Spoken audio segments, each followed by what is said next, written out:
అదే చెన్నై ఎప్పుడో ఓడిపోవడం చూసినారా మీరు? అది కూడా ఆర్సీబీ పైన. కప్ నమ్దే.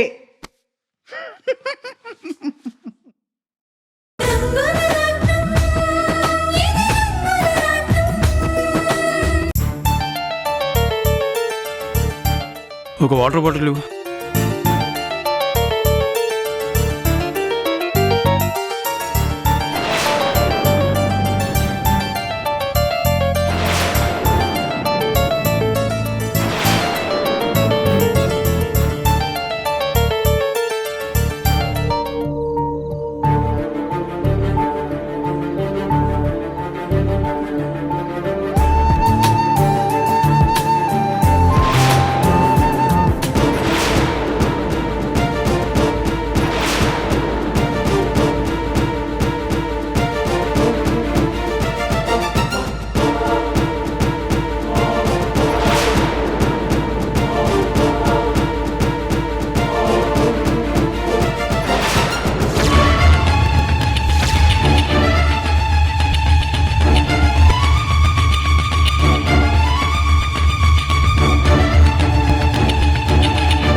ఇది వర్ష చైన్.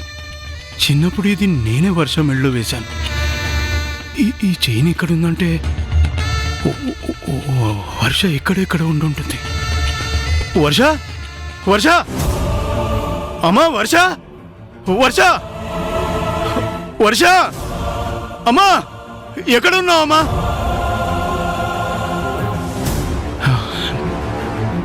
ఏమైంది సార్? అయ్యా, ఇది నా మనవరాలు చైను. నాకు ఇక్కడ దొరికింది. ఇది ఇక్కడ పడుంది. నేను తన కోసం ఎప్పటి నుంచో వెతుకుతున్నాను. ఈ చైన్ ఇక్కడ ఉందంటే తను షాప్కి వచ్చి ఉండాలి. ఇదిగోండి, ఇది నా మనవరాలు చిన్నప్పుడు ఫోటో.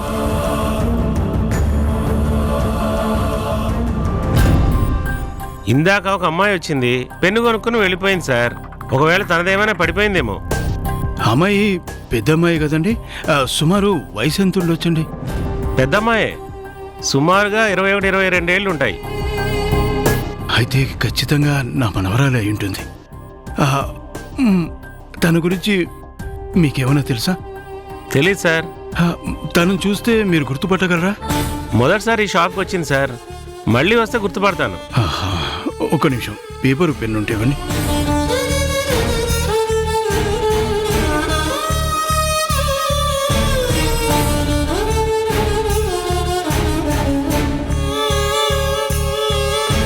తను మీకు కనిపిస్తే నాకు ఖచ్చితంగా ఫోన్ చేయండి. తప్పకుండా చెప్తాను సార్. మర్చిపోవద్దండి. చెప్తాను సార్, అలాగే లేదు.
బాబాయ్ గారు, మీ ఒంట్లో ఎలా ఉంది? ఈ హాస్పిటల్కి వచ్చినప్పుడు బ్రతుకుతాననే నమ్మకం లేదమ్మా.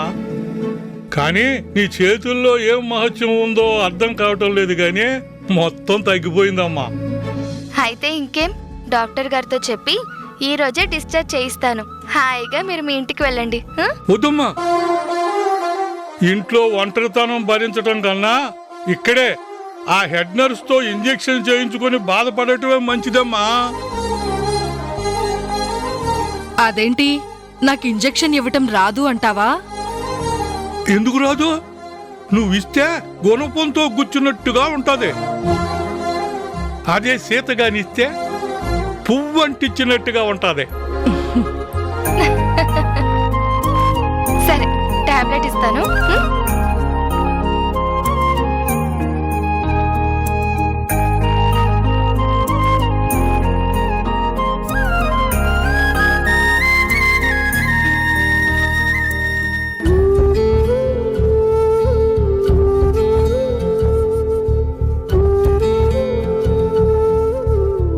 పంతులు గారు, వంట చేసేసానండి.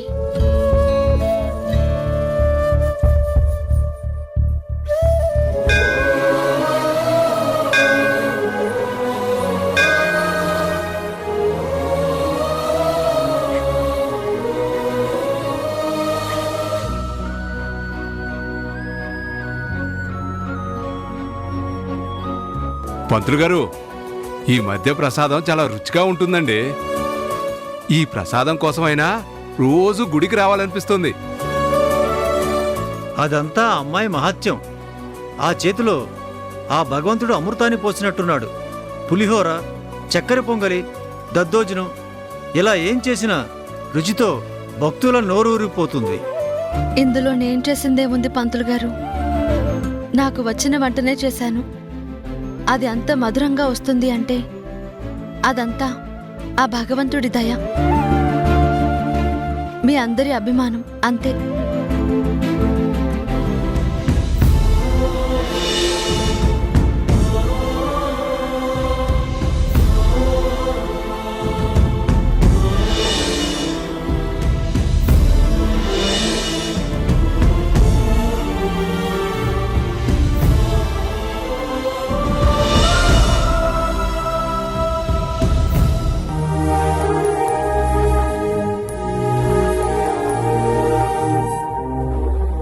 చైన్ దొరికేసరికి సూర్యం గారిలో ఎంతో ఆనందం కనబడుతుంది.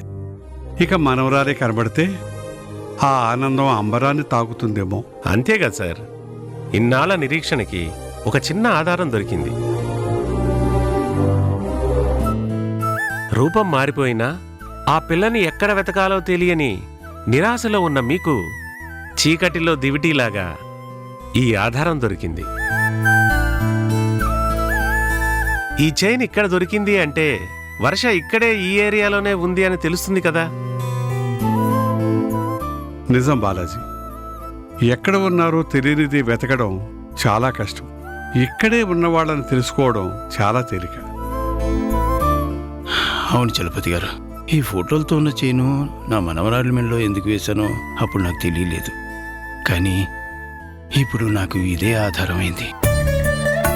ఆ భగవంతుడు ఎంత గొప్పవాడు కదా. మరుక్షణం ఏమవుతుందో మనకు తెలియకపోయినా మన భవిష్యత్ ఏంటో ఆయనకు ముందే తెలుసు. ఇన్నేళ్ళు ఎడబాటు వస్తుంది, వాళ్ళను మళ్ళీ నేనే వెతకవలసిన పరిస్థితి వస్తుంది. శంకర్ మళ్ళీ నన్ను అపార్థం చేసుకునే రోజులు వస్తాయని ఆ భగవంతుడికి ఏం ముందే తెలుసు. అప్పుడే ఈ ఆధారాన్ని వర్ష మెడలో వేసేలా చేశాడు. ఇప్పుడు ఈ చేయిని చూస్తుంటే వర్షాన్ని చూసినంత ఆనందంగా ఉంది.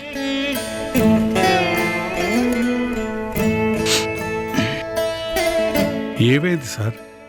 ఇది ఆనందించాలో లేక బాధపడాలో నాకు అర్థం కావడం లేదు చలపతి గారు. తన మెడలో ఉండవలసిన చైన్ ఇప్పుడు నా దగ్గరకు వచ్చేసింది. రూపమే తెలియనివన్నీ, ఈ ఆధారం కూడా తన దగ్గర లేకపోతే ఎలా గుర్తుపట్టగలను? తను నా కళ్ళ ముందే ఉన్నా నేను పోల్చుకోలేనేమో. నెలల పిల్లలుగా తప్పిపోయిన వర్షకి నేనే తన తాతయ్యనని ఊహ కూడా ఉండదు. సమస్యకి పరిష్కారం దొరికినట్టే దొరికి మళ్ళీ సమస్యగానే మిగిలిపోతుందేమోనని భయంగా ఉంది. ఇందులో భయపడాల్సింది ఏమీ లేదు సార్. ఈ రోజుల్లో టెక్నాలజీ ఎంతో డెవలప్ అయింది. ఒక చిన్న ఆధారంతోనే ఎన్నో పెద్ద కేసులు ఛేదిస్తున్నారు. అలాంటిది ఈ ఆధారం మన దగ్గర ఉంది. దీంతో మనం కనిపెట్టలేమా? ఎలా బాలాజీ? ఈ లాకెట్లో ఉన్నది సమంత వర్షలా చిన్నప్పటి ఫోటోలు. సమంత ఎలా ఉందో మనకు తెలుసు, కానీ వర్ష ఇలాగే ఉంటుందని మనకు తెలియదు కదా. సూర్యం గారు, అంత బంగారం పోయింది అంటే పోలీస్ కంప్లైంట్ ఇచ్చే ఉంటారు కదా. ఆ కంప్లైంట్ ఇచ్చింది ఎవరో అని కనుక్కుంటే మనకు తెలిసిపోతుంది కదా. వర్ష ఉంది అంటే కీర్తి కూడా ఖచ్చితంగా పక్కనే ఉంటుంది. వాళ్ళిద్దరూ మనకు కనపడతారు. ముందు దీని గురించి పోలీస్ కంప్లైంట్ ఇద్దాం. అదీ కాక ఆ షాపు వాడికి ఫోన్ నెంబర్ కూడా ఇచ్చాను అన్నారు కదా, తను అక్కడికి వచ్చినా మనకు తెలుస్తుంది కదా. మీ ఇద్దరు నోటివాక్కు ఫలించి వర్ష కీర్తిలు ఎక్కడున్నారో తెలిస్తే నాకంతకటే కావాల్సిందే ఉంటుంది. వర్షను తీసుకెళ్లి శంకర్ ముందు నిలబెట్టాలి. నా తప్పు లేదని వాడితో చెప్పాలి. ఇన్నేళ్ల మానసిక క్షోభకి ముగింపు పలకాలి. మళ్ళీ మా స్నేహం చిగురించాలి.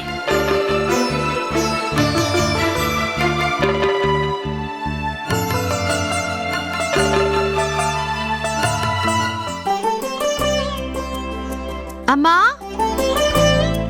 అమ్మా, ఏంటమ్మా రాణి? అదేంటి, ఎక్కడికి వెళ్ళావు రాణి? గుడికి వెళ్ళానండి. ప్రసాదం చాలా బాగా కుదిరిందని అందరూ మెచ్చుకున్నారు. నాకు ఇంతిచ్చారు. ఏంటి రాణి, నువ్వు గుళ్ళో పనిచేస్తున్నావా? ఎందుకు అనవసరంగా శ్రమ పడుతున్నావు? నేను చూసుకుంటాను కదా. పని చేసుకొని బతకడం అలవాటైన దాన్ని. నాకొచ్చింది వంట చేయడమే కదా. అది కూడా దేవుడి సన్నిధిలో చేస్తే పుణ్యము వస్తుంది, జీతము వస్తుంది. మన వాటా కింద ఇంత ప్రసాదం కూడా వస్తుంది, అంతేగా? అమ్మా రాణి, వంటేం చేద్దామో ఒకసారి చూస్తావా? సరే. ఎందుకండి, అంత ప్రసాదం ఉంది కదా, అదే తినేద్దాం. మళ్ళీ వంట దేనికి? ఎందుకులేండి అత్తయ్య, వంట చేస్తాను. ఎందుకు రాణి? గుళ్ళో ఇదే ప్రసాదాన్ని అపురూపంగా కళ్ళకద్దుకొని మరీ తింటాం. ఇంకాస్త ఇస్తే బాగుంటుందని అనుకుంటాం. మరి అదే ప్రసాదం ఇంటికి వస్తే తినడానికి ఇబ్బంది ఎందుకు? సరే, మీరందరూ ఎలా అంటే అలాగే.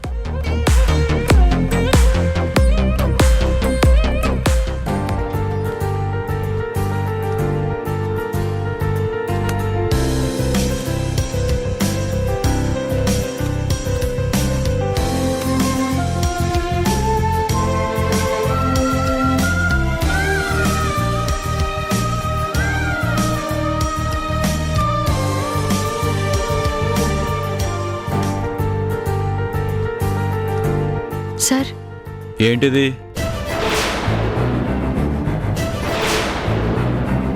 ప్రసాదం అంటే స్పూన్తో కొంచెం ఇస్తారు, ఇలా ఇంత ఎవరనుకుంటాను? గుడిలో అంతే ఇస్తారు సార్, కానీ మిగిలిపోయింది పారాయటం ఎందుకని నిన్ను పట్టుకుపోమ్మనుంటారు, అంతేనా?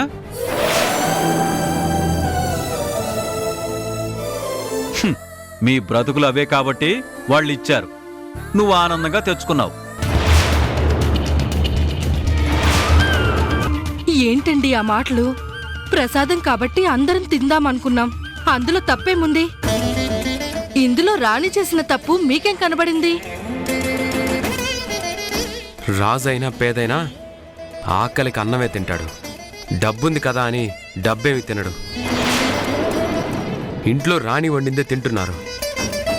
అది గుడిలో రాణియే చేసింది, అందుకే తిందామన్నాను. అందులో తప్పేంటి? నోరుముయిరా.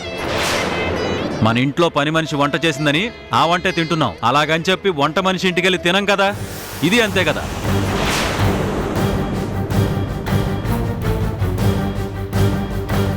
వీళ్లతో చేరి నువ్వు వీళ్ళలాగే మారిపోయావు. మన ఇంట్లో ఉదయం చేసింది మధ్యాహ్నం తినం, అది మన స్థాయి. అది మీరు మర్చిపోయినా నేను మర్చిపోలేదు. ఆకలితోనైనా పడుకుంటాను కానీ ఇలా అడుక్కు తెచ్చుకున్నది మాత్రం తినను. సార్, మీరు కోపం తెచ్చుకోకండి సార్. మీకు వేడివేడిగా నేను వంట చేసి పెడతాను. మీరు ఆకలితో ఉండాల్సిన అవసరం లేదు. అంత బ్రతిమాలుకోవాల్సిన అవసరం లేదు రాణి. ఆయన ఇంట్లో ఆయన ఎలాగైనా తినొచ్చు. ఇది ఆయన ఇల్లు కాదు, నీది. నువ్వేది తింటే అందరం అదే తింటాం. నచ్చని వాళ్ళు మానేస్తారు. ఇక్కడ నేను ఉంటానని రాలేదురా, రాణి రమ్మంటేనే వచ్చాను. బాగా బుద్ధి చెప్పారు. నేను ఒక్క క్షణం కూడా ఇక్కడ ఉండను. సార్, సార్, మీకు దండం పెడతాను, మీ కాళ్ళు పట్టుకుంటాను. మీరెక్కడికి వెళ్ళొద్దు. ఈ ఇంటికి మీరే పెద్ద. నేను మీకు నచ్చినట్టే చేస్తాను. ఎందుకు రాణి అంతలా బ్రతిమాలుకుంటున్నావు? వెళ్ళని. వెళ్తే బయట పరిస్థితి ఏంటో ఆయనకే తెలుస్తుంది. హ, మీకు నా మీద ఏ మాత్రం ప్రేమ ఉన్నా ఈ విషయంలో మీరు ఇంకేం మాట్లాడొద్దు.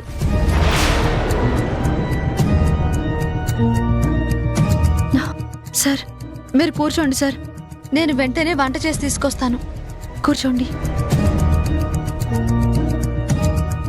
అమ్మా, పద.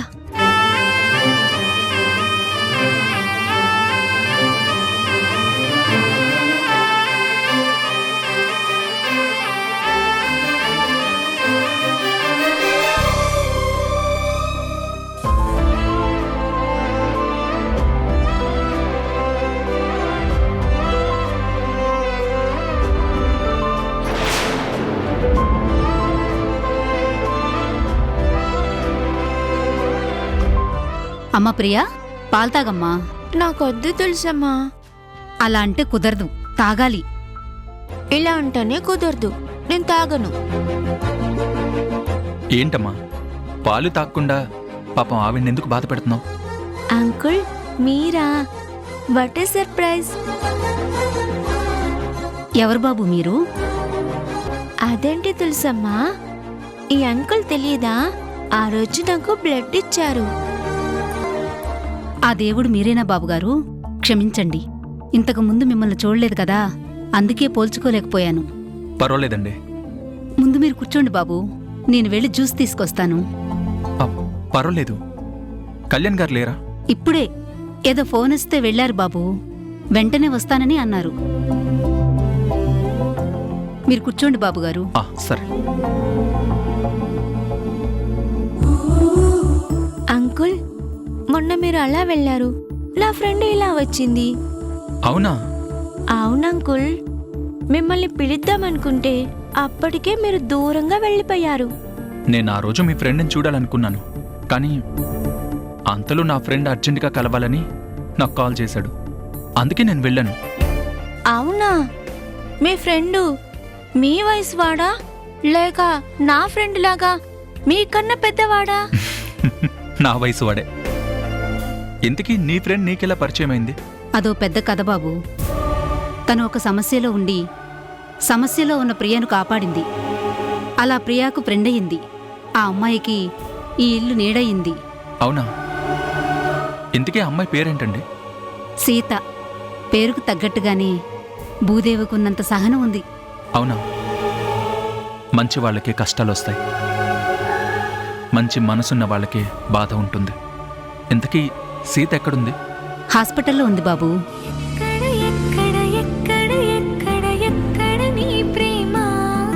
ఈ ప్రశ్నకు బదులుంటే చెప్పమ్మా. ఎందుకు ఎందుకు ఎందుకు నీకి మొండితనం ప్రేమ? అదేంటమ్మా, ఎప్పుడూ ఆనందంగా ఉండే నువ్వు అలా డల్గా ఉన్నావేంటి? ఏం లేదమ్మా, నా మనసుకే ఏదో తెలియని ఆందోళనగా ఉంది. అదేం లేదమ్మా, మనకు బాగా కావలసిన వాళ్ళు దూరంగా ఉండి మనల్ని తలుచుకుంటే అలాగే ఉంటుంది. అలాంటి వాళ్ళుంటే ఫోన్ చేసి మాట్లాడమ్మా, మనసు తేలిక పడుతుంది. అవునా? ఇప్పుడే నేను ప్రియాకి ఫోన్ చేస్తాను.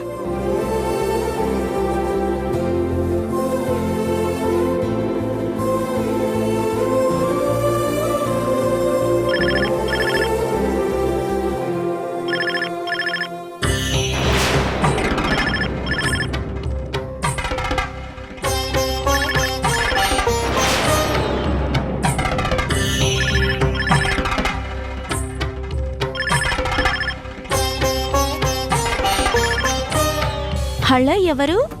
ప్రియా, నేనమ్మా. నువ్వా ఫ్రెండు? ఒక్క నిమిషం, నీతో ఒకరు మాట్లాడతారు. అంకుల్, ఇలా రండి.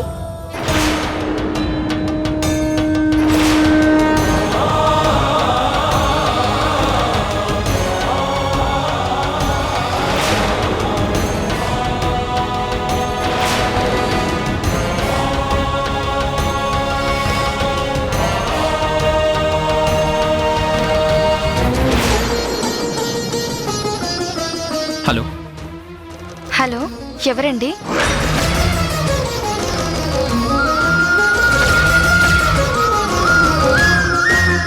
వర్ష